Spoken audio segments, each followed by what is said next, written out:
Okay, shall we start? So welcome to the second one. Hopefully you are still fine. Okay, so in this afternoon, so let's start from the second example. Well, this is the classical model, the LH1 that we discussed this morning. So this I add interaction term. So what I want to show is the process called integrating out, okay, the massive term. So basically, if you start from this superpotential, you can derive the equation of the field equation for H and L to be like this, and this fix the vacuum to be L and H equal to 0. Okay, this as you can see from the solution here, and the scalar potential contains the mass term for the H. This is the mass term that we discussed this morning, and this is due to the interaction term we add. Okay. So now, because of this, you can fix the L. Okay, and then using the equation of motion to so-called integrating out the H from the equation. Okay, so this is the effective potential you can get after integrating out.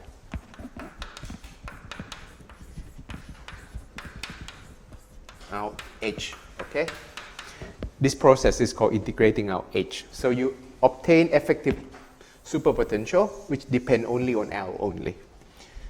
Okay, so this morning we showed that H is a heavy field, you remember? And we use equation of motion to integrate out H and obtain this effective superpotential, starting from this superpotential. Is it clear for you? Okay. So now let's see how we use the non renormalization theorem. Again, the same technique as this morning to show that this is exact, okay, under quantum correction. So, what we could do is again use the symmetry U1H times U1L times U1R, okay, and tabulate all the field as usual, okay. So H, L, M, and lambda.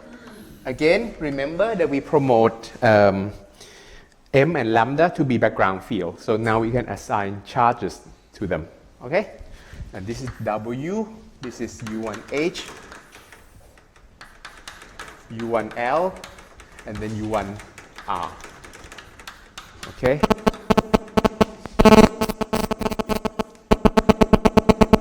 Interesting. Getting worse. Okay. So, as I said this morning, each field you can assign U1 such that they carry charge 1. Okay? So here 1, 0. Let's do this first. It's easy, okay? 0, 1, and you know that the constraint is that these have to have charges 0 under the non-R symmetry, and this has 2. Okay? So now the rest are uniquely fixed, as you can see, right? So this one minus 2. Okay, for the U1R, again, you can assign both 1 to these guys. Like this morning, we assign 1 to the 5. Now we assign 1 to these. There is no constraint at the moment. The only constraint is this guy. And 0 and minus 1. Okay, so these fix uniquely, this table. Now, again, you can use invariance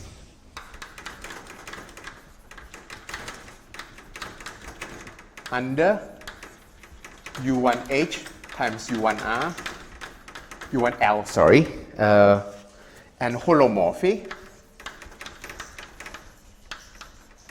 implies that effective superpotential has to be of the form H lambda square L to the 4 over M for some holomorphic function H. Okay. Again, the guy in the bracket are the neutral guy, same as this morning. So, okay, since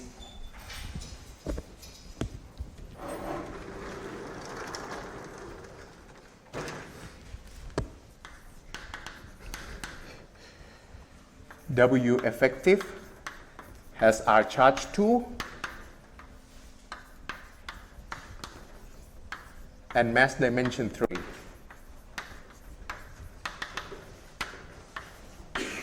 You can even fix it to be this form up to a constant. Okay?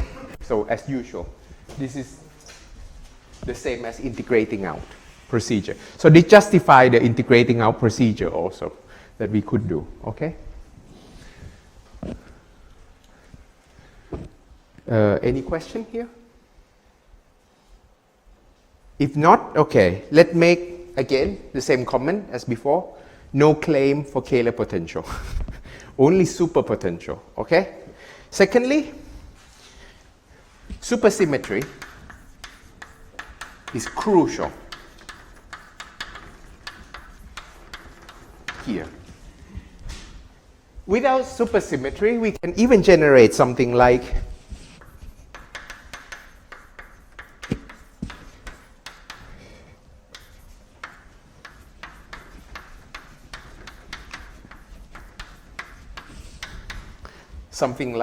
e to the minus 1 over mod lambda square, for example.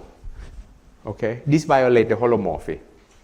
And so that's why holomorphy follows from supersymmetry, and supersymmetry constrains the dynamics. This is the first important example. Okay, that's why we love supersymmetric field theory. This is one of the reasons. This is so constrained of our dynamics. Okay? Good. Okay, now, yes, as I comment, this technique can be used also to constrain non-perturbative correction. We will show in a later example, okay? Any questions so far? If not, let me move on to an example. We will do only one example because this problem is hard in general, okay? We will pick the easiest example and show you how to do the following. It's actually quite instructive. So the next topic I'm going to do is renormalization of the scalar potential. This topic is not well discussed in the literature because once people finish with the non-renormalization theorem for superpotential, they just skip the scalar potential and leave it for you. But actually, renormalization of the scalar potential is really important, in my opinion. Also, you can learn a lot from the nature of this thing, actually. Okay, so the renormalization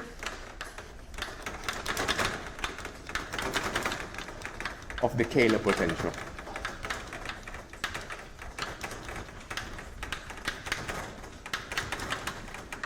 Okay. Good. So again, the scalar potential is real, and we cannot use holomorphy to protect it, like in superpotential case. Okay. So we can start from example. We will do a single example here. Example: a single chiral field.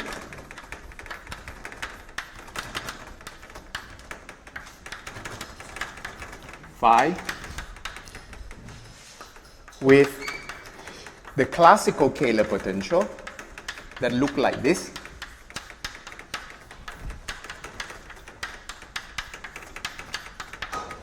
This is sometimes called canonical form. Okay, so we start from Lagrangian with this classical scalar potential, and the superpotential 1/3 phi square, phi cube. Okay, Western model. Okay, without mass. Right. So this model is really classic, and it has a really nice behavior under renormalization. Actually, we can compute many things exactly. Exactly up to, but in perturbation theory, at least at one loop, very nicely here.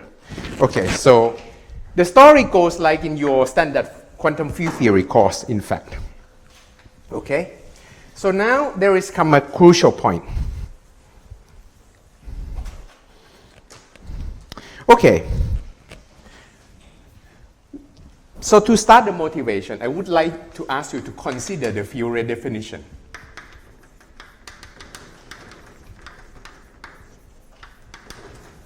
Phi goes to phi goes to A times phi, where A is a complex constant.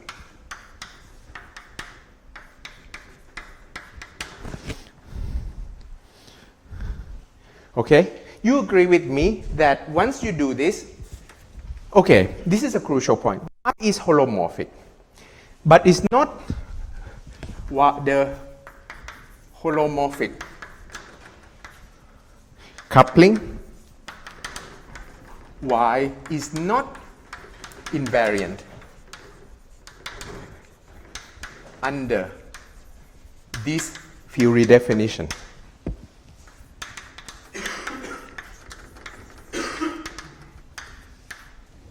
Okay, because we do that, and obviously this is not. So Y cannot be physical. Are you taking A to have modulus Y? No, not necessarily. At this stage, no. I will tell you when. So basically, the object which is not invariant under the Fourier definition cannot be physical, of course, because two physicists can take different Fourier definition and not agree on the physics, okay? So this is not physical. And of course, the holomorphic object, what do you mean by coupling in a holomorphic way? Okay? So this is not a physical quantity. The question is, how do we define physical coupling then? Because these are holomorphic.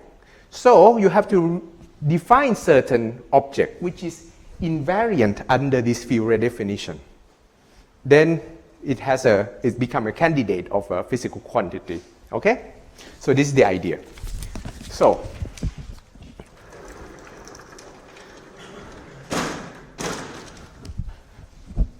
let me erase.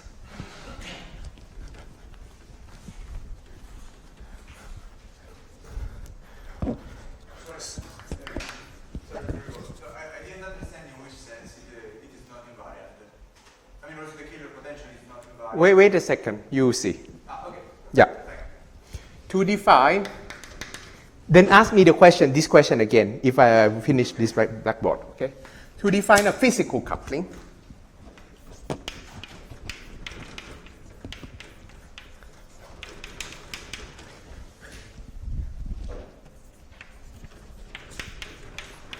look at the wave function renormalization.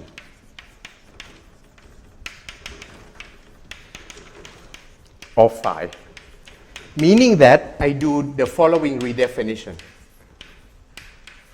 Square root is to make it conform with the usual field theory convention. So now the K effective becomes Z phi tilde phi, dagger phi, where Z is real and positive. Okay? Now look at this.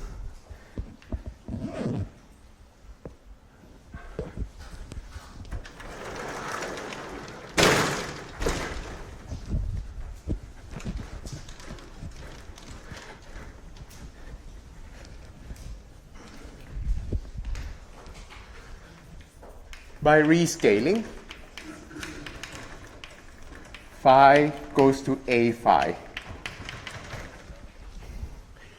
We have y goes to y to the a minus 3. And z goes to z mod a minus 2. Okay? Do you agree? We define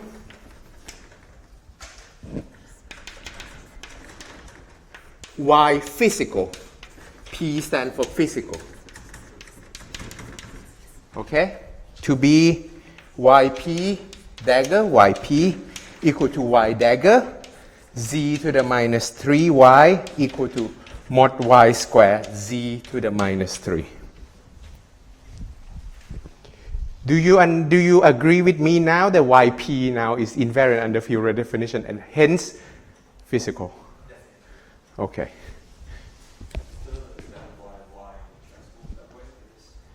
To keep this invariant. Yeah. Uh-huh. Yes, this is why I say that y is not invariant under Fourier definition. This becomes clearer, right? Sorry for the cryptic message I start, but now it's clear what I mean, okay? So yp is physical, but it's not holomorphic. So it's not protected, okay? So you have to sacrifice certain things, that the physical object is non-holomorphic. Holomorphic objects are not physical. Choose. Life is like that. Okay, so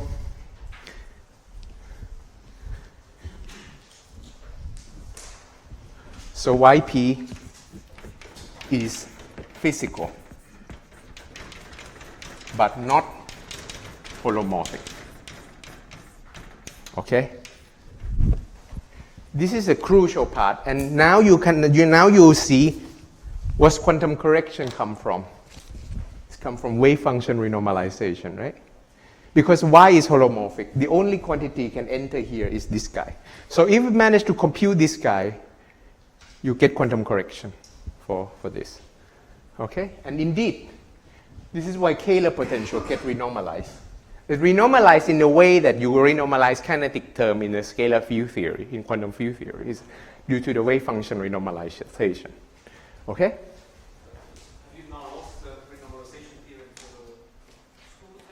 Superpotential, we discussed this at length, right? There's no correction. Right, but you changed the definition of y, right? But superpotential has to stay holomorphic, right? You cannot do this thing. The point about doing this thing is K is real. Right. So it's not protected. Right. That's the whole point. This is why holomorphy protects us from quantum correction. That's the whole point, right? Whenever you have a real object, this is usually not protected under under quantum correction. Okay? Any other question before I compute the z? Yeah, so you're using the non renormalization theorem that y is a background field that's holomorphic. No, sorry, y is a background field. Yes, that's right. But then at the same time, you're arguing that to get the renormalization of the scalar potential, y needs to be a y physical. So you're using, as far as I understand, maybe I understand it wrong, you're using different y's for different things, but they are all in the same Lagrangian. This y is the y that I wrote in superpotential. It's the same y. Yp is not.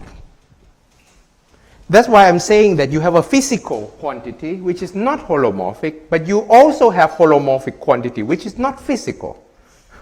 Choose. So that's life. That's what I'm saying. So what you write in the Lagrangian, when you write W equal to 1/3 y, this y is complex. That's why it makes superpotential holomorphic. It's a background field. Here yp, you can see that there is a correction here, clearly. Okay?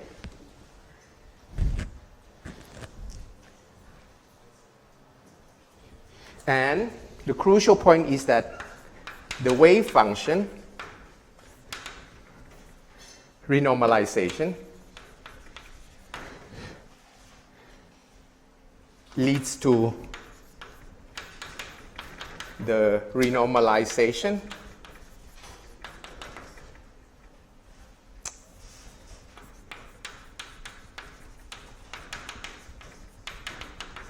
in physical coupling, in the physical coupling.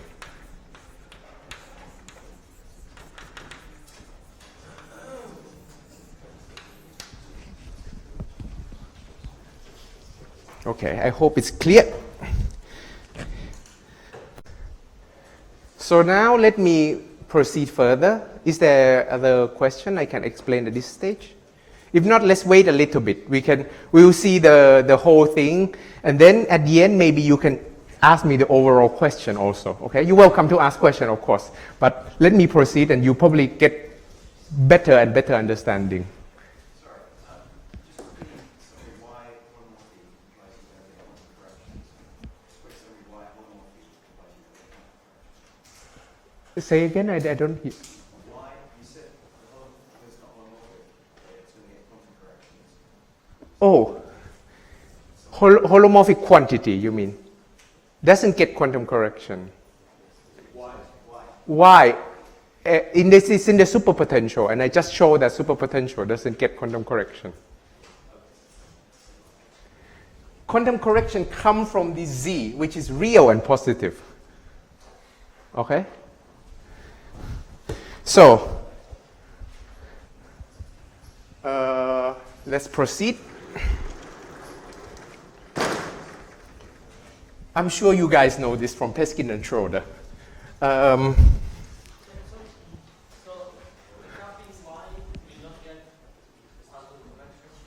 Why no? Why P? Yes.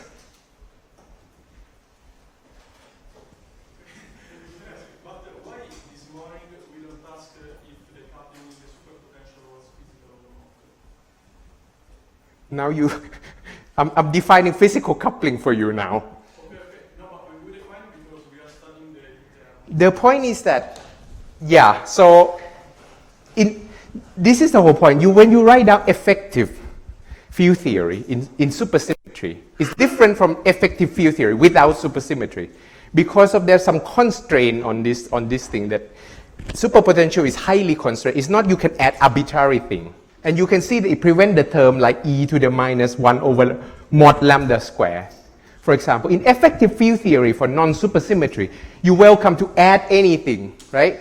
And you have to put the dimensionful coupling in the front. This is how you do effective field theory in non-supersymmetry.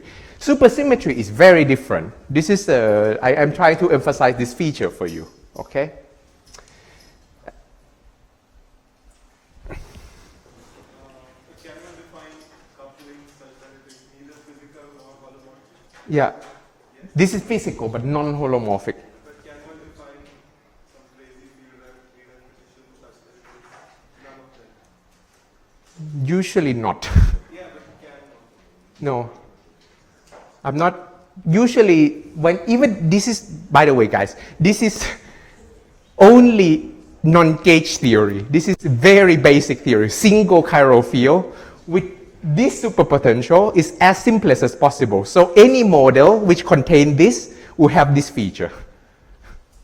Okay? So wave function renormalization is really come into play. You will see example in gauge theory. I will do the same. But before proceeding to gauge theory, you better understand non-gauge theory first. Because gauge theory will add certain complication to your life. Okay, so I guarantee to you that this type of thing enter. I don't think you can engineer a crazy theory where you can do both physical and holomorphic, but what do you mean by holomorphic coupling in the physical theory? So I was asking, is it possible that we do some crazy field redefinition such that it is none of No, this is there's no crazy thing. Any field you can do such a redefinition.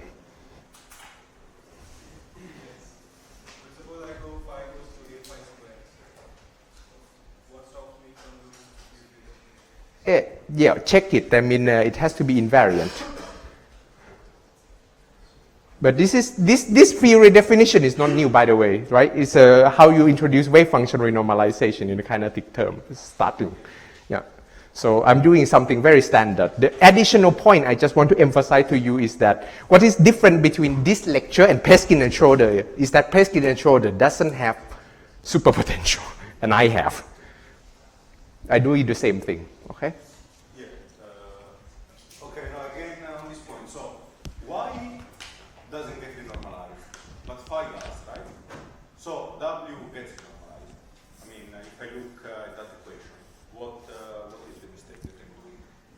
Phi get renormalized according to this. Why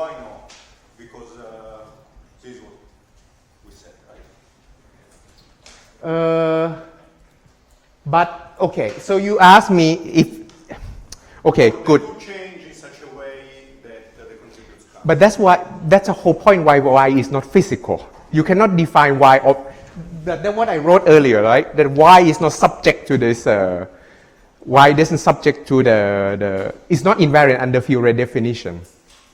Okay, so there is scaling. Yeah, call this A as root of Z. Then you see that y is not invariant under that.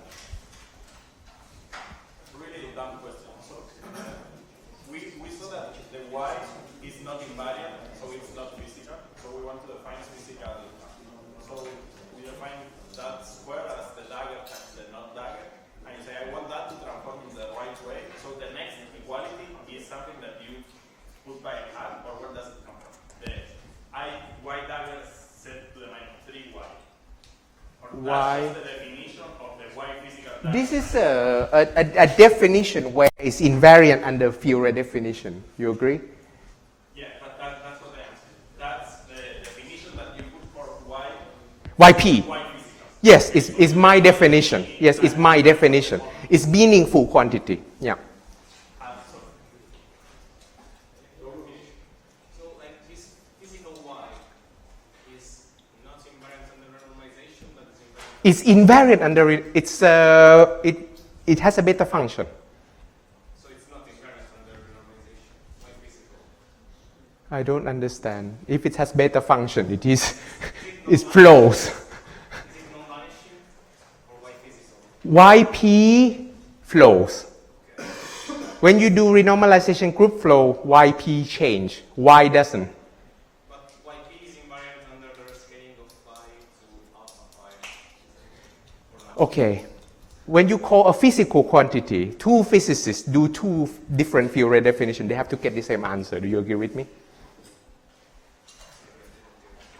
Two physicists come up with two Fourier definitions, A1 and A2. They have to get the same object, right? This is why you have to define physical object as something that is invariant under Fourier definition. As simple as that. Okay? So if you have any question, please ask me at the end, okay? I will proceed now. Otherwise, we stuck here. No, but I'm happy that you guys asked, but yeah, let go with the flow for now, and then ask later if you still have questions, okay? I'm sure by the end you will have millions of them. So, what's my purpose now? So, I will recall that the anomalous dimension gamma of phi is related to Z by gamma equal to minus log of Z over d log of mu. Mu is a scale, renormalization scale, okay?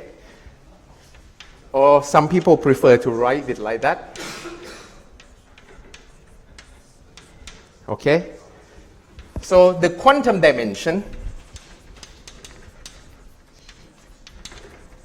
of phi is delta of phi of the mass dimension, classical mass dimension, plus 1/2. Classical dimension is 1 plus 1/2 gamma. This is why it's called anomalous dimension, okay? Because you remember in 4 dimensions, scalar field has dimension 1, okay? This plus 1/2 gamma is a correction. This is why we call it quantum dimension. And 1/2 is related to the fact that you rescale it using square root of Z. Square root bring about a 1/2. Renormalization scale.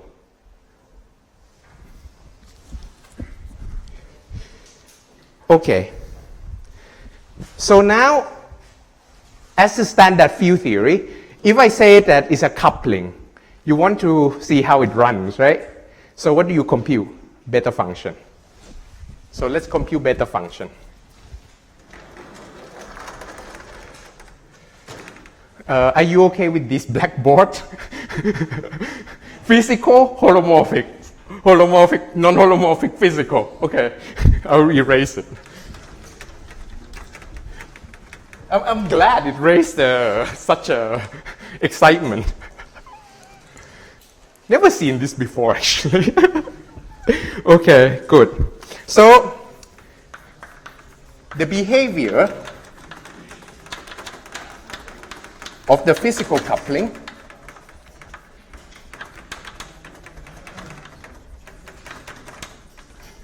Yp is governed by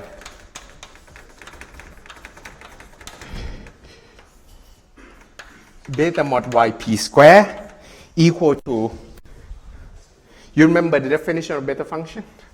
You take this, you take the coupling, whatever coupling you have.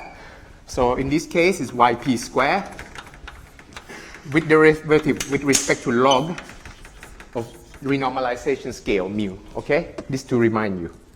So you use the definition of Yp square equal to this.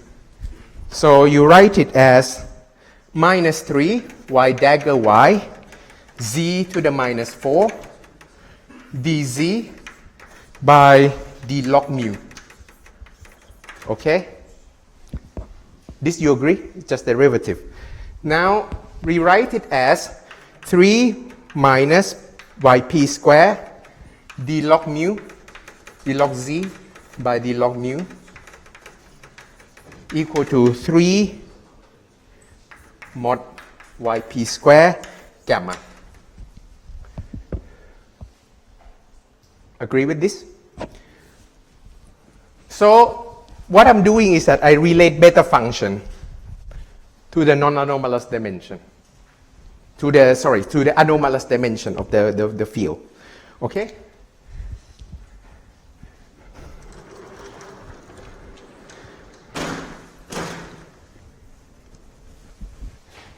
So you might say, oh, okay, I get the beta function of yp squared. How do I get the beta function for yp itself? Okay, you just use complex number. Mod yp square is yp dagger beta yp plus yp beta yp dagger. Okay, do you guys follow this step? Beta function is derivative, so I just use derivative rule for derivative, for, how do you call it? Leibniz rule for derivative. Equal to, well, this follow from here, star. So star give you 3 yp mod square gamma, and you expand this thing as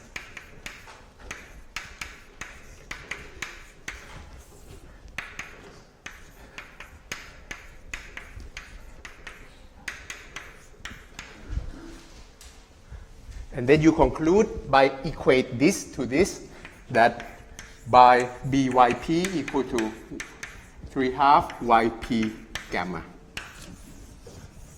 Some people call this exact beta function. Exact up to an unknown. Of course, the right-hand side is not known. The left-hand side is therefore not known. But it's exact. Okay? So now our task is to compute this to whatever loop you like. And then you get this to whatever loop you like. Okay? Right. Okay, let me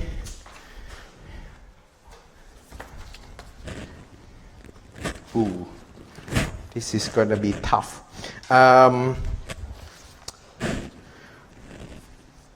Okay. So let me tell you the history. This model is really important in the history also. That so you can follow me by computing this gamma or beta, whatever is related by this exact relation, by doing perturbative calculation. Okay, the perturbative calculation will tells you that up to one loop,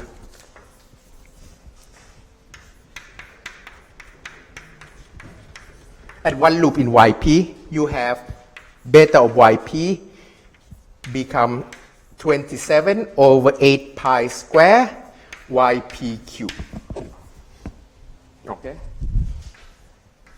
I will tell you where this comes from in a second. this comes from a lot of paper in 79, 80, 81. I cited in the footnote by various people. Townsend, Van Nieuwenhuizen, and people. There's also a lot of people, this compute up to 3 loop and so on and so forth. Okay? But let's state this result. I will derive it using a more modern method. Okay? This method is 2010 method. But before doing that, because this method requires some knowledge in conformal field theory.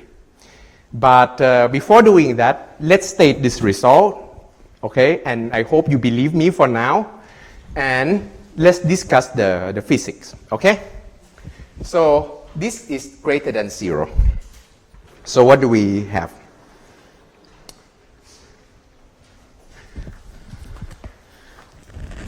So at one loop, okay.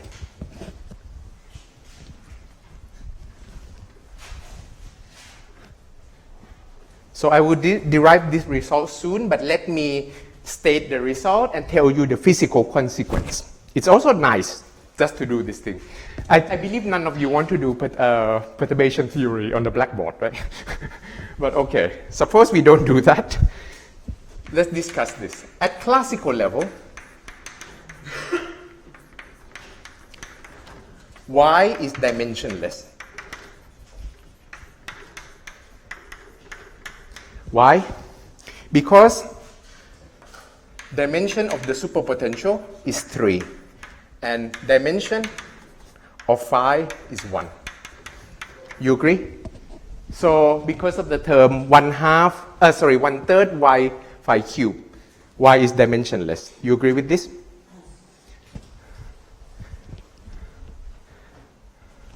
So because of okay.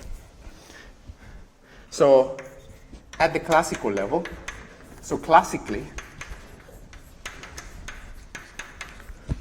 Y is a marginal coupling.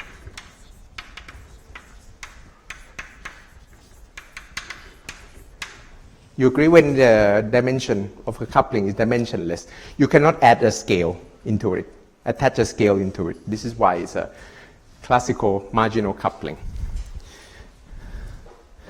But the quantum theory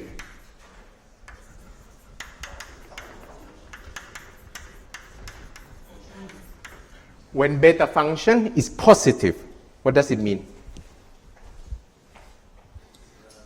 It flows to, so meaning you go to the infrared, the coupling is weaker and weaker, right? So it's what we call infrared free, right? So flows to a free CFT. Well, it's a theory, free CFT with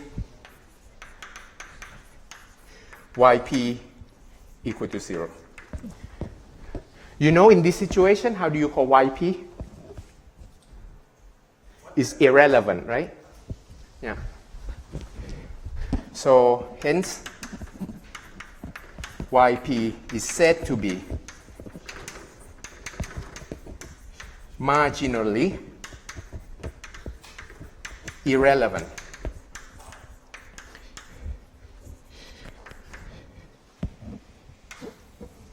So you can see that quantum correction, well, this is usual also, that you start from a classical. This is, well, quite a usual feature. When you have quantum correction, it can break the scale invariant or conformal invariant, right? You have a dimensionless coupling at a classical level, quantum mechanics breaks it. This is the same phenomenon here, okay? So this is the breaking of the scale invariant, okay? So you get the physics from this beta function. Now, okay, the rest of the lecture is to present you how to derive this beta function without doing loop computation in front of you. But this method has a cost. It's advanced method, new method. I try to explain it as good as I could. You could ask Professor Komakotsky, when he's here, he's one of the co-author in the paper, okay? So I take this method from him. Well, the paper. So let me state the paper, and then I will tell you what consists of ingredients. Are you okay with this? Any questions so far? Now the rest will be derivation. This paper is called Green, Komakotsky, Seiberg, Tachikawa, and Vecht. Okay? This paper is 2010, I think. Reference 13, yes. May 2010. The idea is to use OPE of the field. So in the free theory, you have a free conformal field theory. You turn on interaction by putting superpotential, and then you flow. Okay? That's the idea. So the idea is that why I like this idea so much, because this is about the conformal anomaly, the idea of behind conformal anomaly, which is really, really nice stuff, in my opinion, okay? So, a theory of a single free chiral field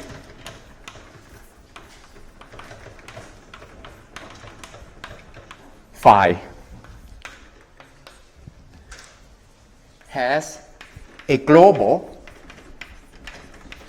U1 phi symmetry. This you have seen, right? We have did this with the non renormalization theorem and so on. Okay? When I have symmetry, by Noether theorem, I have to have conserved current. What's the conserved current?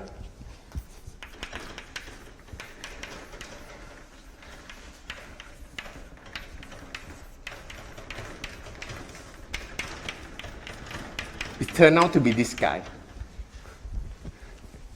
which is kinetic term that we have, right, in the classical Kähler potential.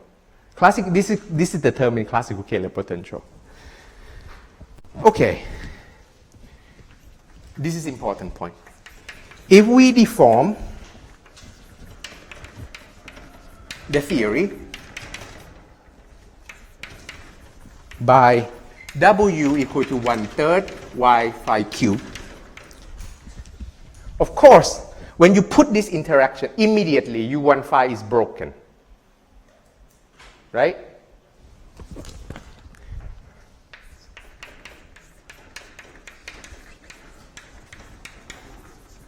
Since W cannot charge under this symmetry,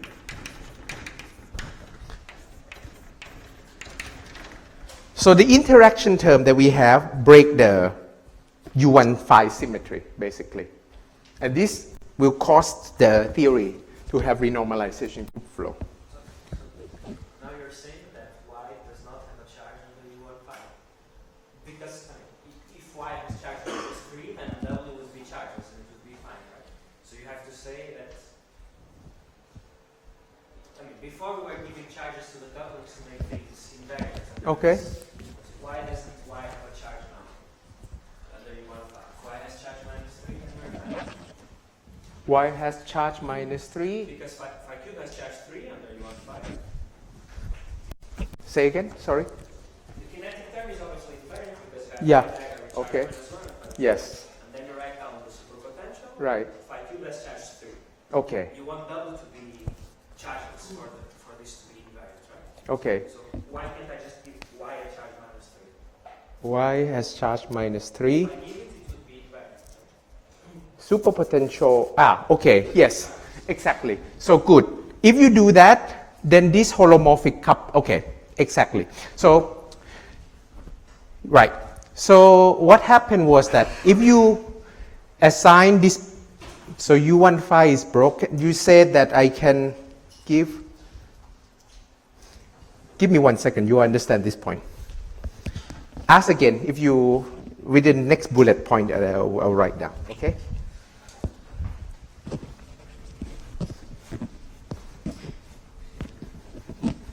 This is because Y doesn't enter in the non-conservation equation. Here you will see. Bear with me 1 second. So what I mean is that phi dagger is not only the kinetic term,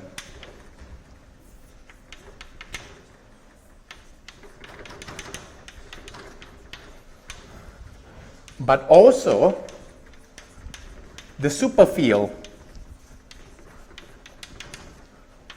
version of the current associated with phi goes to e to the I phi. Okay? So what I mean here is that the theta mu theta bar component of phi dagger phi contains j mu equal to phi dagger d mu phi, oh let me put it down, minus d mu phi. This is the magic of the superfield. So you agree that if you have a scalar field, this is the conserved current associated to it. This, if you expand a component in this, it would contain this current. This is why I say that this is not only just a kinetic term, it's also the superfield version of this thing, okay, of this transformation. And this is the associated Noether current in this component. So you should think of supersymmetry also rotate the current, and this is one component of it. So this and this are rotated together by supersymmetry, is what I meant. Okay? Now,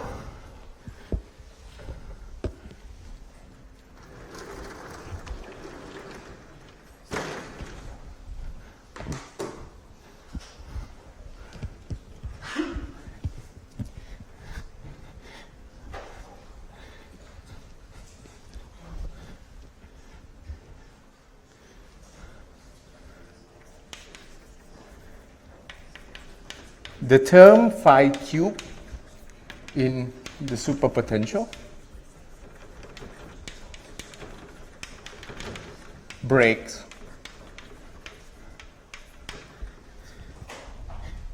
U1 phi to phi to Z3. This is the non-conservation equation.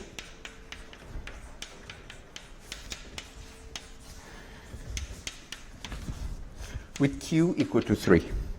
Okay? This is the charge of phi cube under U1 phi. And we will use this equation to determine the running of Y. Now, this should answer your question. So you choose, indeed, the charge of phi to be of Y to be invariant. This is this choice to write this equation. You can choose another choice of a charge, but then Y will have an effect of,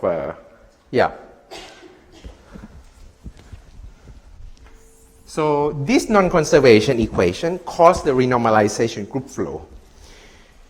Okay, so what they can do is that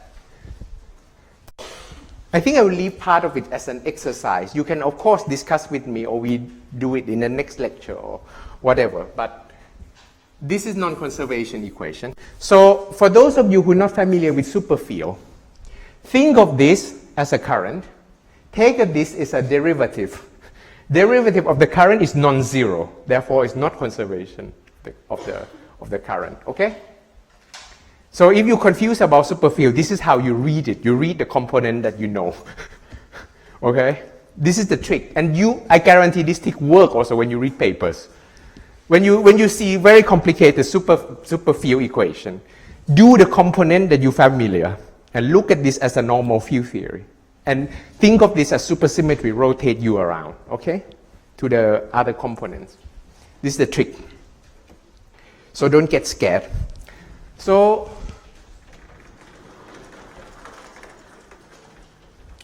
now it will become clear for you. So let us write O equal to phi cube and J equal to phi dagger phi. So we have d2 bar of J equal to Q of O. Now is it clear for you? This is why it's a non-conservation equation. Derivative of a current is non-zero. It's exactly what... yeah. Where do you get that equation from? I mean, what should I do to get that equation? Oh, this one? Yeah. It's a... How do I explain this? So basically, because we argue that, okay, you can match this equation in many ways. So first of all, you agree with me that this is a non-conservation equation. Yeah. You write it in your favorite component, d mu of J equal to, you write in component d mu J mu equal to this guy, and you claim that this guy caused the non-conservation equation. Okay? But then I'm not deriving the equation, I'm just writing it and saying that it works. When you add, how do you, now let me see, how do I explain this better? Okay. So, you agree that right-hand side is a source? Yeah. Mm-hmm. So, okay. So, do you agree this is a current? So, if the current is not zero, it has to come with charge, right? With the source. Yeah, that's fine. My question is if I start with the action. Okay. So you agree with me that if you have a current, the non-conservation in the Lagrangian, you would have J mu coupled to another operator. This is in your Lagrangian. In normal field theory, you would have that. Operator coupled with the current. So you write down something like J times O in the Lagrangian. If you look at the full Lagrangian of this theory, it will have this type of term. It will have this coupled with this. You agree with me? This is the kinetic term. This is the basically interaction term. They couple together. Okay. But I think they're just the equations of motion. Yeah, this is equation of motion. So in this language, it's probably clearer for you. Now we can discuss if it's still not clear for you, okay, later. But this is equation of motion. So you see that the object that I have here is nothing but kinetic term, which turn out to be current, and the interaction term, which turn out to be operator that I want to look at. It's just a rename, but it's precisely this trick that you can derive beta function. Okay? So the crucial point is that now this comes with a long story which I will not explain to you. Yeah. Okay, sorry. Okay, exactly. So if you prefer, you can reabsorb the y into this equation. That's fine. So let me not, yeah, this is why, this is related to his question that in this assignment, I choose y to be chargeless, so I can drop it from here, okay, out of this equation. This equation implies the following the operator product expansion. I don't know you have done this thing before, so let me write it down.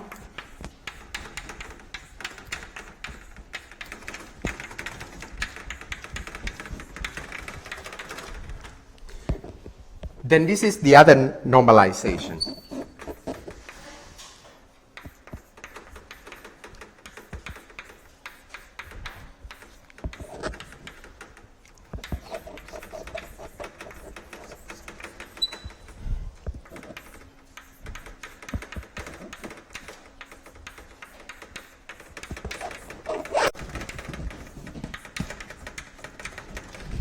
This is the OPE of the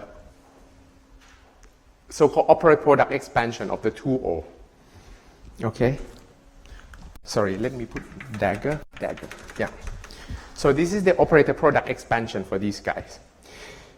This requires a length of discussion. Where does this come from? It's in my note. please have a look and see if you can derive this yourself. All of these are constant of renormalization. So here, Q equal to 3, NO equal to 6, and NJ equal to 1. The meaning of them is in the note, okay? I would have to ask you to take me on trust on this thing, okay? But then we proceed from here. But this is a consequence of this. So I'm claiming that if you have a non-conservation equation, you can compute operator product expansion, and it's of this form, okay? So this part you might get familiar with. I don't know you're familiar with OPE of the two-scalar field in 4 dimensions. It has, this is a square, but then you cube it, it becomes the power 6. This, at least you should familiar with this term, okay? This is a standard one. Because to phi, you get a mod square, right? You cube it, then become mod 6. This one is harder to get, okay? And why this is important? Because you can simply look at this equation and derive the flow, the change in Kähler potential.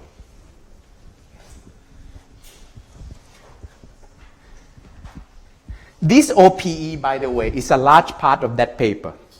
They managed to compute this and then realize that this is basically the whole thing that destroyed the conformal invariant in the ultraviolet. Okay? This link is highly non-trivial. I'm not claiming that this is trivial. It's a paper, basically. Yeah. So basically, then you have. Sorry, but have we already flowed into the value into the vanishing value of the coupling in order to consider all these OBEs and so on? Yeah, it's this term. This term is a regular one. Is the normal one. This term will cause the breaking of the scale invariant. Now you see why. So you want to derive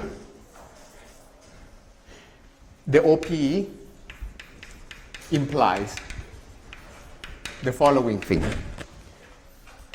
D4x, D2 theta, okay, let me write it like that. Okay, so can I ask you? Yes. So here you are considering that y is dimensionless. Mm-hmm. So I come back to his question. In order to get the non renormalization theorem, we charge y with -3. Mm-hmm. But now we are settling to be dimensionless. In order Yeah. to have a conformal theorem. That's right. But you said, so do you still have your non-renormalization theorem now that you changed it? Wait. Y is always dimensionless. The mass dimension of y is always 0. Are you talking about charge? Oh, you want 5, no? Oh, you want phi, yes. I chose it to be neutral. But before you choose it to... Yeah, you can choose it to be any value, but I want to a neutral guy. But that's why I have this equation. Okay? So, now I get this equation. If you look at this equation, dagger 3, 0, x. You might ask, why do I look at this equation? But bear with me 1 second. Okay? So you see that you will have d4x with this term. This is a regular term. Okay? The term that costs you divergence is this term. Because you have d4x with 1 over mod x cube, mod x4. What type of divergence is this? Logarithmic. Excellent.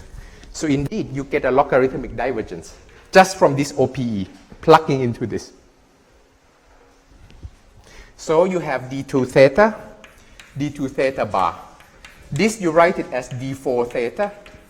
You remember, this is our convention at the beginning. Now you have mod y square q no over nj, coming purely from this term. 2 pi square over 4 pi square. This coming from integration over sphere, okay? You remember you have to change coordinate to a sphere and then you get logarithm of mu times j. This comes from this term, purely. But do you agree with me that this is scalar potential? This is, you remember in the Lagrangian we have in the action we have d4 theta times k. If not, look back on your note. There are two terms, d4 theta times k plus d2 theta times w. This is scalar, okay? So this is change in scalar potential.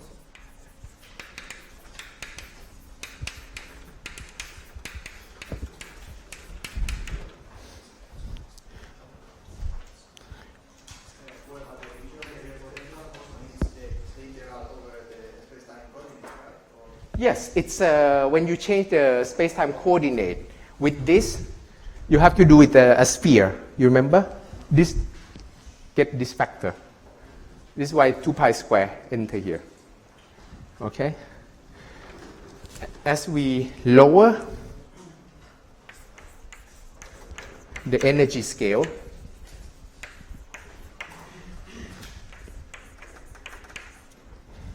mu 0 to mu is the change.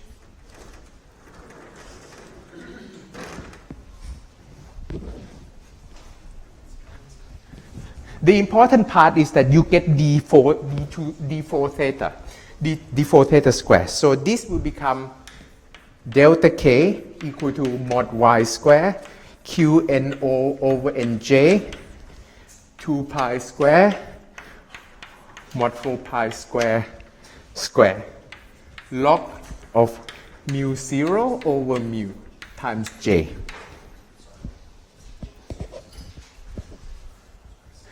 What is the trick here? Look at the trick here, that I split d2 theta of this guy and the bar version of this, which is a complex conjugate. Okay? And I recognize that this is delta k. This is because of my action. Okay? This is the change in scalar potential. And I obtain this part from my OPE. The crucial part of this derivation is this OPE. Without this OPE, you cannot obtain this result. How do you recognize that that's the change in scalar? That's the whole point. Look at your action. It has d4 theta term. Yes, but I can write anything. No, it's not anything. Supersymmetry requires you only have two types of term only. d4 theta or d2 theta. But you don't only have one kind of scalar manifold. No, you have the scalar potential and superpotential. Do you agree? Yes, but if there were only two allowed terms, you only have one scalar potential that exists. You have one scalar field here. Yeah, But I think that the point is, why do I expect that this OBE is a modification to my action? That's the point. but can't it be some constant times this? Can't it be? No, if it's constant times it, then the constant time action is doesn't change anything, right? The point is that what do you assume? Let me go back to our original question. You have an action. You assume that renormalization group form hopefully doesn't break supersymmetry. So your action is still in the same form as before, except that now scalar potential change. Superpotential is out of discussion now because it's not renormalized. Okay? So you only discuss about renormalizing scalar potential. So you look at scalar potential. It has to be d4 theta term. So you just focus on d4 theta term. Okay? And it's come from this guy. And that's the whole point, that why we have to compute this OPE to get this term. Is there any way to find that the change in the scalar potential would be equal to that integral then? With That for it to be equal to that first line that you wrote? no. Because now this is the whole point. You see, when you write down d4 d4 theta. So this come from, you mean how does it differ from this one? Well, how okay, can we recognize that the equation you're showing would be the change in the Taylor potential, or is it just an educated? No, it's not educated guess also. The point is that it's the interaction of this and this, you see? The point is that you have this in the superpotential and this bring about d2 theta. So it's not allows you to do anything else with the d2 theta term. But you allow to compose d2 theta term with another one, okay? But the point about this part is that it's non-holomorphic, right? I play with a holomorphy. Now it's become the mod y square. That's a trick. And that's why things flows. This part is not a guess. It's that come from d2 theta that you have. No, I know that the elements in it are. This one is fixed by superpotential. This is the only thing you have. You just multiply it, basically.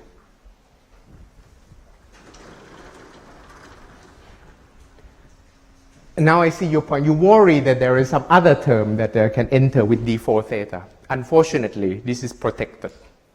Fortunately, this is protected. Okay, so this is the delta k. And comparing this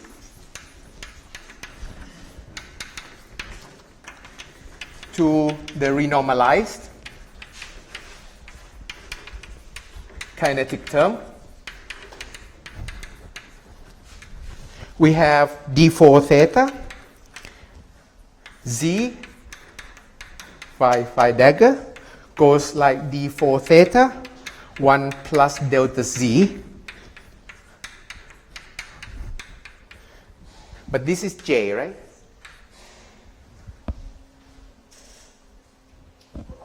From this blackboard. So, did you get this? Indeed. So you can compute delta j now, right?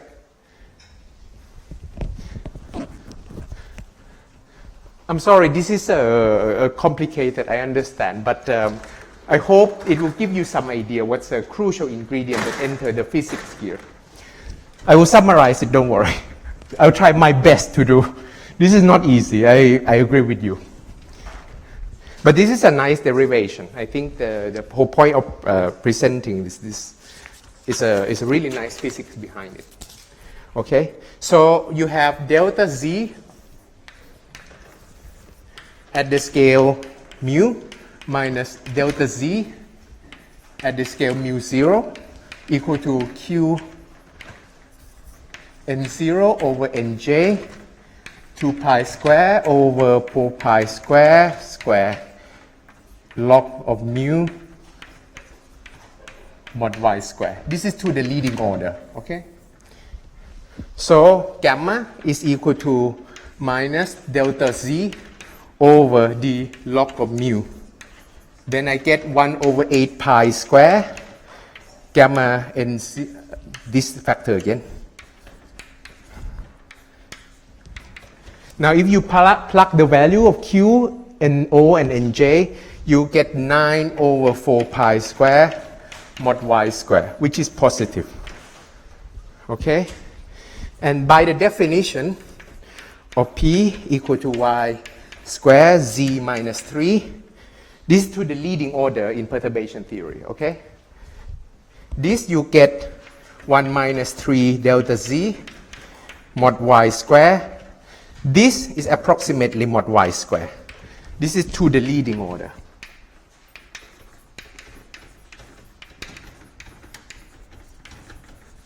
In mod y square. Okay?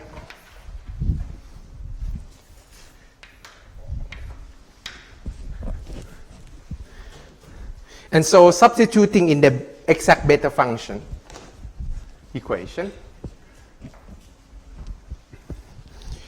let me write it here because we already have it. Beta of yp equal to 3/3 yp gamma. You get 27 over 8 pi square yp cube, as promised. Okay, so let me summarize. The whole ingredients here is this OPE. The subleading term, you have to go to subleading to get a one loop contribution, first of all. This is non-trivial result. And this normalization is due to OPE of the operator and the current. NJ is a normalization code. If you look at my note, now I'm going to explain. Q is a non-conservation equation. NO is a normalization factor when you compute two-point function, O and O, okay? J is the two-point function of you compute current. Okay, I hide it here, but it's there in the note, so please look at it. Once you accept all the two-point function, you can derive OPE that compatible with these two-point function. You get this, precisely this thing. Once you get this thing, it's straightforward to come up with the action, which this term, you want to determine the d4 theta term. d4 theta term coming from the interaction term, which is constrained by superpotential, and the part which is and multiplied by complex conjugate part. This will uniquely give you d4 theta term. Then you plug the OPE that you have.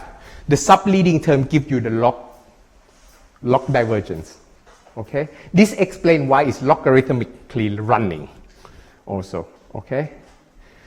Once you do that, you recognize that d4 theta term is a Kähler term. And this is the change in Kähler potential. From Kähler potential, you match it with the wave function renormalization. Then you get the wave function renormalization factor to be logarithmic. And then you determine gamma by taking derivative. This is the whole summary. If you think this is, okay, I cannot stand this anymore, don't worry. What I want to state is this beta function. Okay? These are the details that go from that paper into here. Okay? So that I want to present. I think we can have a break. This is tough. Okay? So welcome to ask me any question.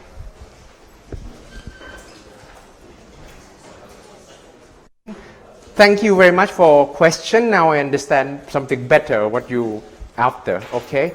So let me explain this line again. You asked me, why do I have to look at this term? My answer was, because d2 theta coming from here. Okay, the question coming from here actually. So the idea is you start from a UV theory. You agree this is a free conformal field theory. You turn on superpotential, you do some perturbation, it flows. Okay, this is the idea. What you do is that you do perturbation around the UV fixed point. Okay, this is the idea. And basically, at the UV, you are forced to have an operator O, okay, which is defined as phi q. And the current, which turned out to be non-conserved, the current is phi dagger phi, okay? In this equation, this is how you write it. This is a kinetic term, if you like, for the operator O. It's O dagger with the coupling. This comes with d4 theta. You expand, is this guy and this guy. And if you write down, this is phi q and phi q. This is why looking at that term. Okay? But this is this is the term that comes from superpotential due to superfield. Okay? Because it breaks the current. This is the whole point that why we write down QO. Okay? I hope it's clearer now. Maybe just one point. So why the first O is computed in X and the second one in 0? The first one, you compute OPE. You have to compute in two different points. When you write Lagrangian, usually you want to be local and compute fields at the same point. I'm afraid that if you do it the same point, it has singularity. Yeah, it is for sure. But this singularity also reflects in here. You agree? Yeah. This is why the 2 point, this singularity is the same as a log singularity. So you translate OPE into the coordinate language, basically. This language into the OPE language, basically. This is the thing, okay? Yeah. Sorry, I have one. When you wrote down d bar squared of phi dagger phi when you write down the current, you said that the current is the theta theta bar term of phi dagger phi. J, yes. Yes, so, but the current J mu would be the theta theta bar term of that. You mean how the current relates to phi dagger phi? Yes. It's, yes, I explained it. It's this one. May I write it here? Yeah. So you have J mu equal to, let's put mu down, okay?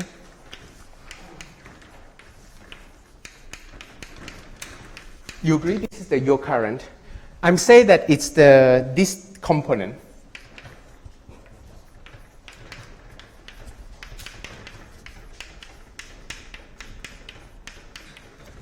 You can expand this thing. You look at this component. This is where it's contained the mu. Okay. I guess what I'm not understanding is why is it d bar squared of J is equal to your current? Why is it q theta, right? Why is it d bar or is it d bar of J? d bar of J, yeah. Okay, so. So the d bar squared of J, is that d bar d bar? Yeah, d bar contracted with epsilon. Yeah. For the definition of superspace derivative, you can look at footnote number 1 in the footnote. I'm sorry, I have no time to go over it. It's not anyone's fault. I mean, it's my fault actually. Well, we have no time to do SUSY algebra. That's what I'm saying. I mean, so I have to assume certain things. Okay. But if you have a problem, please let me know. Okay. So now we're gonna move on in half an hour to the even more exciting part of the lecture. This is the vector multiplet. So now, finally, we reach gauge theory. So is it a one result or is it? Exactly. Thank you. This produces one loop. Yeah. This is leading in logarithm. Yeah, and this is leading order in mod y square. You see, this is why it's one loop. In this formalism, yeah, you have to go higher in y. This is harder. Yeah. In principle, you can. Yeah. Yeah, you have to look at this type of higher in y and so on. But it's not so transparent in this language, I would say. Or you can ask Professor Komakotsky how to extend your result to higher loop.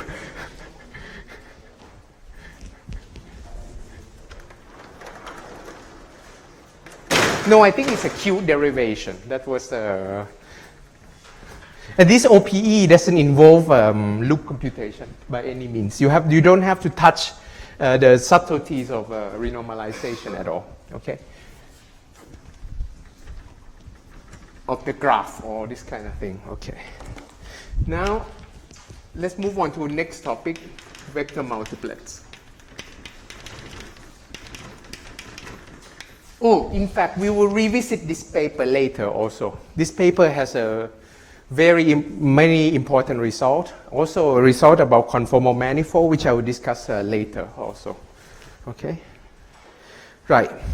So, now we have to touch some Lie group. I don't know.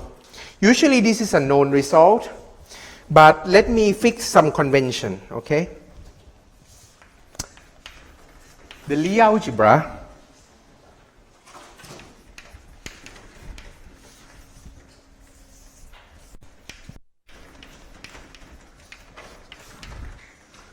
I don't know how much I want to go into detail of this. Yeah, this is a waste of time, really. Let me state some notation for you without writing sentences, okay? So, I hope you know that it contains this type of, this is the algebra of what I want, right? IFABC TC, okay, of R. R will denote representation. ABC is the index that run from 1 to dimension of the Lie algebra of G, okay? And, okay, this is true for any representation. And you also have certain invariant. This will be important, is TRA, TRA. If you contract the index A, you get something called second Casimir, okay, times identity. All right, this is quadratic Casimir.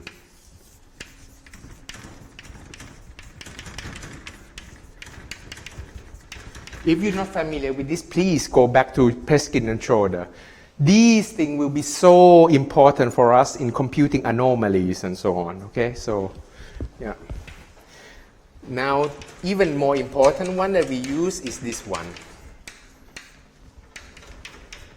This is called the Dynkin index, right?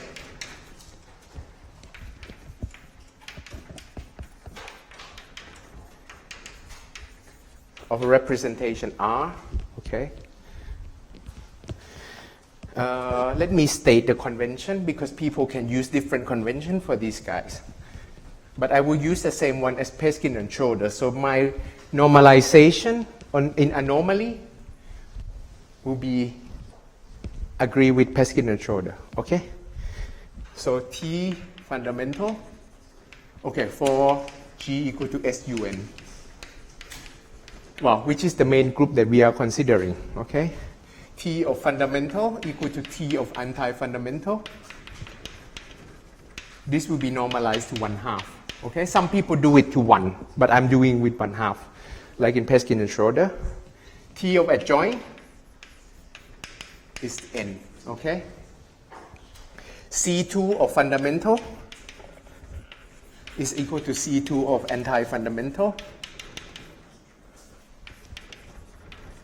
This is n squared minus 1 over 2n, and C2 of adjoint will be equal to n. So when we compute one loop beta function, so on, and anomaly, and so on, we will use this constant, okay? Just to tell you that this is a convention that I'm using, okay? All right. Then let's do the gauge symmetry. Oh.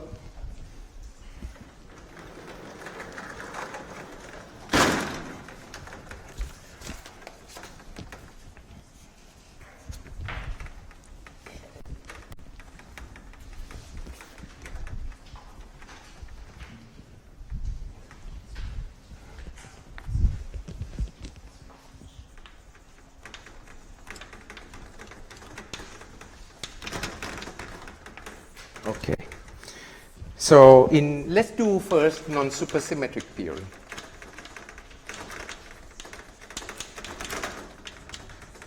Okay. So, okay, let's take gauge group to be UN for now, okay? So if you have a scalar field, this is a gauge transformation. For the scalar field, you do it like that. U of x times phi of x. Here U is a unitary matrix, okay?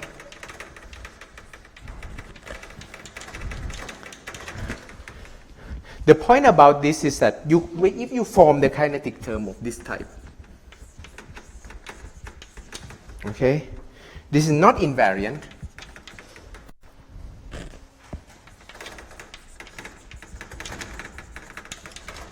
Under gauge transformation.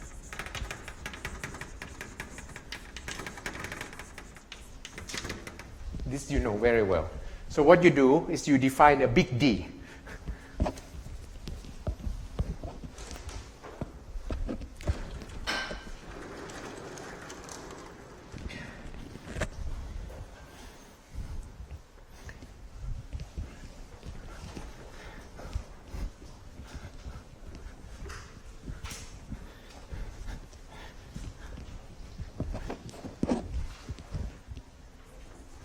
So need to modify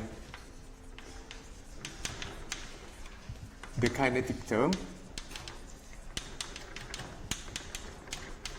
to be d mu phi dagger d mu phi, okay?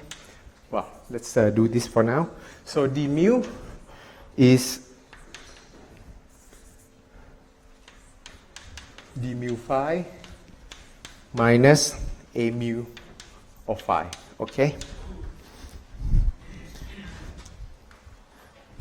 And this has a transformation rule. A of x goes to u a of mu x u inverse plus u d mu u inverse, okay?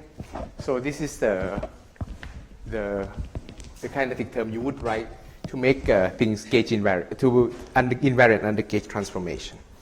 Okay, and then you define the field strength. Okay,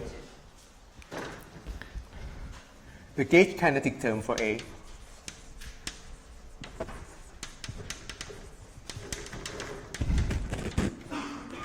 is construct from d f mu nu to be this guy.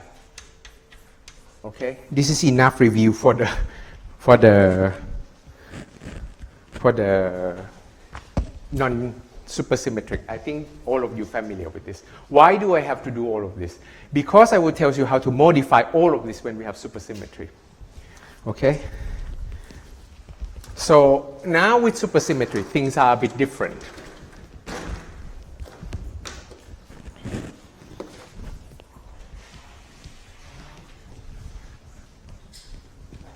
Probably some of you will be familiar with this.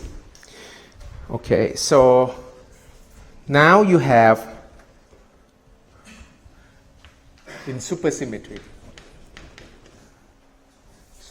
SUSY theory.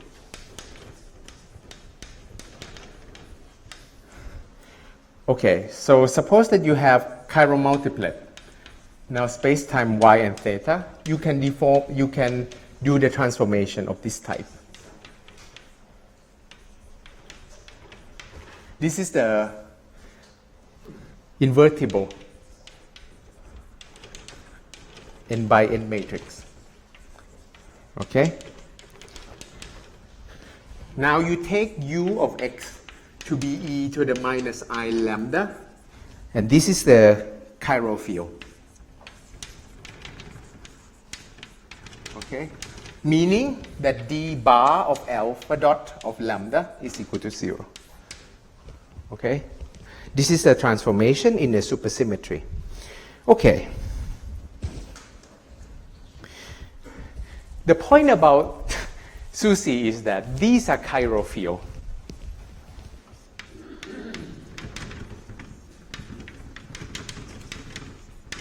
Okay?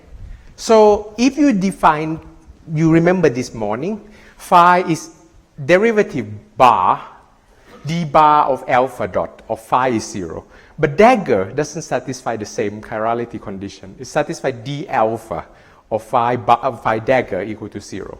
So if you talk about phi dagger, is no longer chiral. Okay? So chirality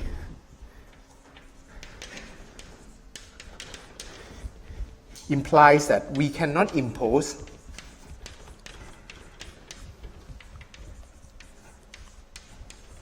something like the unitary condition. So automatically the gauge group is complexified because it doesn't satisfy the reality condition anymore. So basically the gauge group is complexified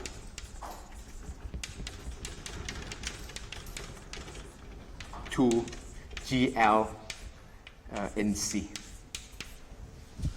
This is the nature of supersymmetry. Okay.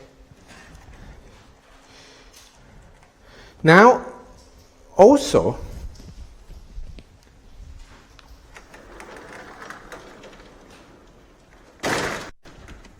you might wonder, how do you write down kinetic term for phi? Also, the kinetic term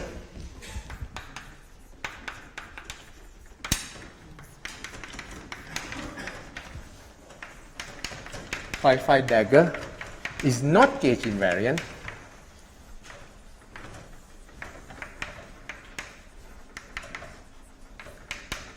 It's not invariant under that transformation, this transformation. Okay. So we introduce a superfield V. This is known as vector superfield.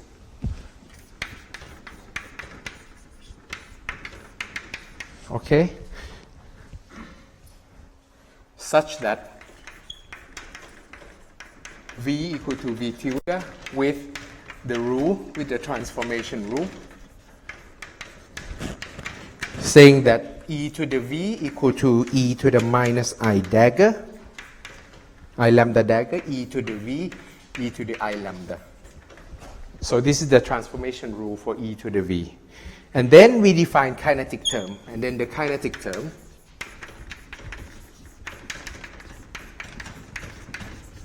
for the chiral field will be phi dagger e to the V phi. Okay, this is how you see this term in the superfield language. So now you understand where it's come from. Okay, so this is important, and then right, and then you can define kinetic term for the gauge field itself a bit like the F. Okay. How many of you familiar with this already? Basically half of you. Okay. One question. In the explicit expression of the supercoordinate derivative, Yeah. in the coordinate chart, we have the derivative with respect to mu plus a new term, which is the derivative with respect to theta. In the usual gauge theory, in a geometric way, the a mu usually is the local representation of a connection one form in a suitable principal bundle. In that case, my question is, the extra additional term that we have in the supercoordinate derivative, is that again a connection of a suitable superprincipal bundle or not? Because a question from ages that I have from really months ago, I really find an answer. And my question is, the extra term, again, like a gauge field in the supersymmetry formalism or in the superfield, sort of or is just I don't know, any kind of interpretation of the extra additional piece that appears in the supercoordinate derivative? Well, it's tied with supersymmetry also. It's not just a normal bundle of this thing, right? It has to satisfy extra condition, namely this guy, right? I mean, usually we do d alpha. We take the over d alpha. The alpha is an expression of d mu plus d g theta. That's it. This d theta, this extra piece appearing, is like the representation of a connection, or it's not? Not purely, I think. It's you have to pick some gauge to make the V to be of a certain form, right? This, if I understand your question correctly. Let's discuss about this later. Okay.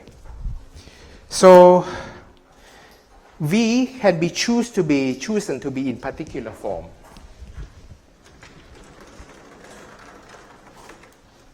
Let me see.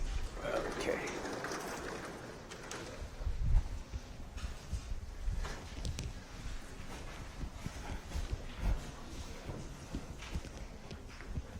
So you could pick a gauge where V is of this type.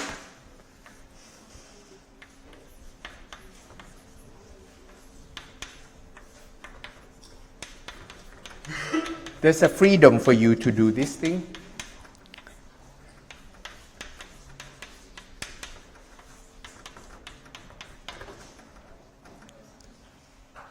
Oh, sorry, this 3 plus 1/2 theta, theta, theta bar, d. Okay, so this is in expanding in component, okay? The lowest guy here, this guy, is basically the gauge field. This is, probably you know this very well, but just to emphasize, this is the gaugino, okay? And D is the auxiliary field, D. As usual. Now you see where it's come from.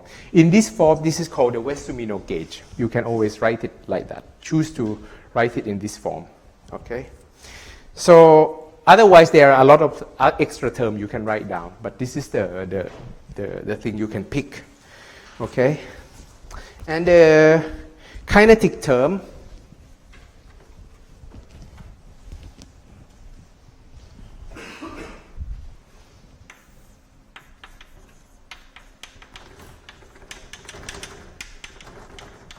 for V. It just basically, this is the minimal version. You can choose d alpha V, e to the V, d alpha dot bar, e to the minus V. Okay? This would be the kinetic term for the V, where you can choose. Okay? Right. Now, some people, including me, prefer to introduce a superfield, another superfield actually. It's more common.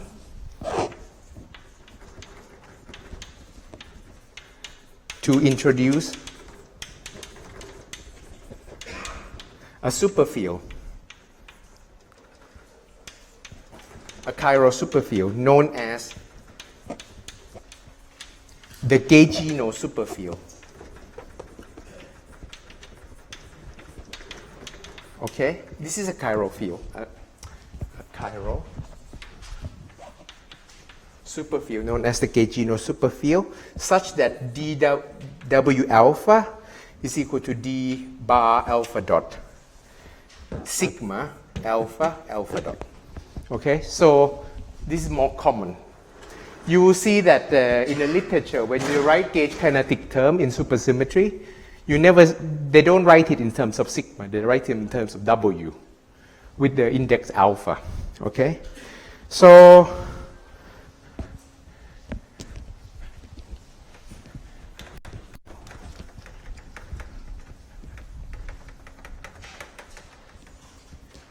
and write the gauge kinetic term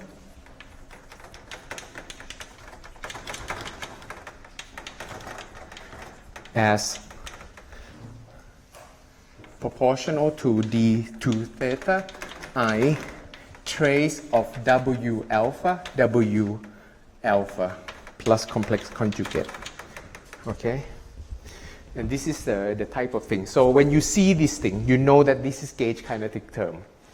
Okay? In supersymmetry. And if you see this, where is it now?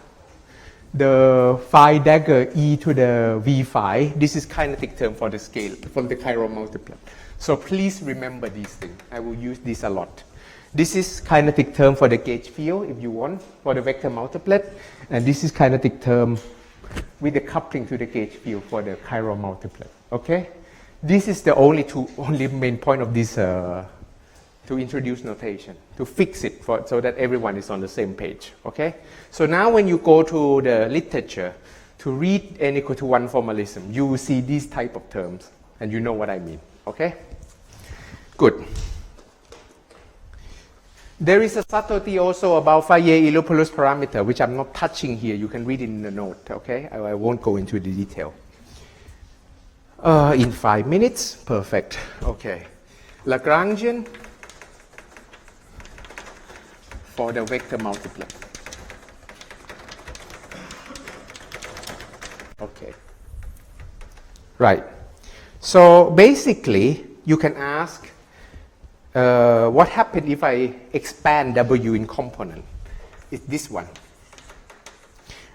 I should tell you that the A index is the same gauge index as before. The big A run from 1 to the dimension of the algebra. Okay? I will use big A to write down as a Lie algebra in this AB, big A and big B, C. This is a Lie algebra indices. Okay? Alpha is a spinner in this index. So in this form, the lowest component turned out to be Gaugino. This is a crucial point. So this is a fermion, basically. You should treat this as a fermion. In contrary to the phi, where the lowest component is a scalar. This thing, the lowest component, is the Gaugino. Okay? And then you have all of these things, which is a bit, take time to write down. Alpha, Fa mu nu, d beta. So this is the field strength. You see that this is a second component. and then dA alpha and dot dot dot. Okay, so the D auxiliary field lives here, F lives here, Gaussian lives here. Okay, right. So next, the kinetic term for the vector multiplet. I should tell you, all of these things, you can see that they carry A index always. So all of them transform in adjoint representation of the Lie algebra, okay? That you have. Okay, now next one, the kinetic term. This normalization look like a notation or convention, but it will play a really crucial role in certain contexts actually. And this caused people to confuse themselves for many years, I can tell you. Even this normalization and so on, okay? So I will write down S gauge. This is gauge kinetic term, okay? The kinetic term for the vector multiplet. Without proportional sign now, let's write it clearly. D4x, D2x, D2 theta. Come with D2 theta. Remember this? Minus I over, I normalize it as 16 pi, okay? This is highly important. Tau, I will tell you what tau is. WA alpha plus complex conjugate. Okay? So tau is defined to be the following. Is theta over 2 pi plus 4 pi I over g squared. Okay? This has a name. It's called the holomorphic coupling.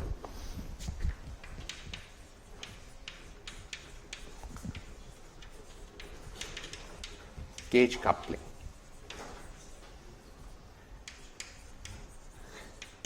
Okay? Look at the normalization I use.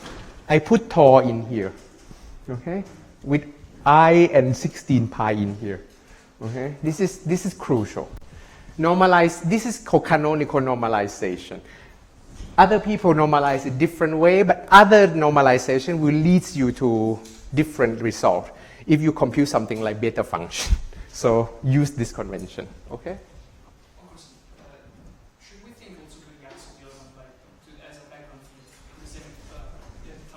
Yes, definitely.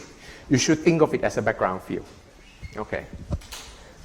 As usual, in supersymmetry, always. Okay? Now you might wonder, ooh, this look very cryptic. It look like one term plus complex conjugate. In component, how do you write it? Of course, I'm going to write down component for you. So it look more familiar to you, okay?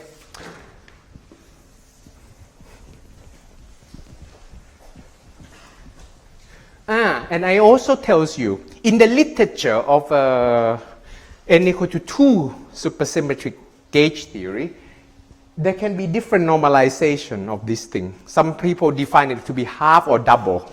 I don't remember. I have to check always, but this is standard for n equal to 1, okay? N equal to 2 has different one. Many people use their different convention for these things, so be careful. With the I also. Okay? Okay, so in component, S gauge can be written as d4 theta 1 over 4 g square fa mu fa mu plus theta over 32 pi square fa mu f tilde a mu minus I over g square lambda bar a sigma bar d mu lambda a plus 1 over 2 g square dA. Okay. So this is your favorite F. Okay? Observe that I pull gauge coupling in the front. This is again important. highly important. And this is the theta term. F tilde is defined to be F tilde mu nu is defined with 1/2 factor. I think to conform with the hot star. Okay, so this is my convention. The F is a standard F. Look at my note. Okay, so this is when you expand component, this is what you get. Okay. Ooh, we are 6.